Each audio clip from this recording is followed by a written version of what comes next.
ମୋ ପୁଅ ବୋଉକୁ ମୁଁ ବନ୍ଦାପନା କରିନେବି। ମୋ ପୁଅ ବୋଉକୁ ମୁଁ ବନ୍ଦାପନା କରିଦେବି। ସମୟ ଗୋଟେ ବିଧବା ସହିତ ଜିତର ବାହାଘର କରି ଗୋଟେ ବିଧବା ସ୍ତ୍ରୀକୁ ଜିତ୍ ସହିତ ବିବାହ କରି ତମେ ଜିତର ଅମଙ୍ଗଳ କରିସାରି ତମେ ଜିତ୍ ଅମଙ୍ଗଳ କରିଛ।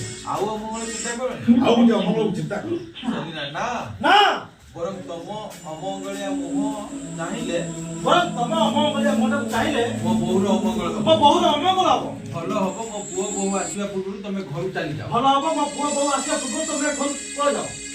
ସମୟ ସେଲିନା ଏଲିନା ଗାଡିର ହର୍ନ ଶୁଭେ ଆସନ୍ତି ଜ୍ୟୋତି ଆର୍ଯ୍ୟ ଦୀପ ସ୍ମୃତି।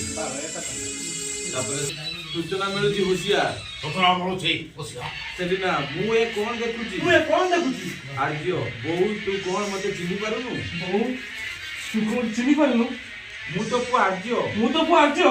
ସେଲିନା ନା ତୁ ନା ଆର୍ଯ୍ୟ ନୁହେଁ। ତୁ ମୋ ଆର୍ଯ୍ୟ ନୁହେଁ। ମୋ ପୁଅ ଆର୍ଯ୍ୟ ମରିଯାଇଛି। ମୋ ପୁଅ ଆର୍ଯ୍ୟ ମରି ସାରିଛି। ଆର୍ଯ୍ୟ ନାହିଁ ମୁଁ ତ ପୁଅ ଆର୍ଯ୍ୟ। ନାଇଁ ବୋଉ ମୁଁ ତୋ ପୁଅ ଆର୍ଯ୍ୟ। ସେଲିନା ମୋ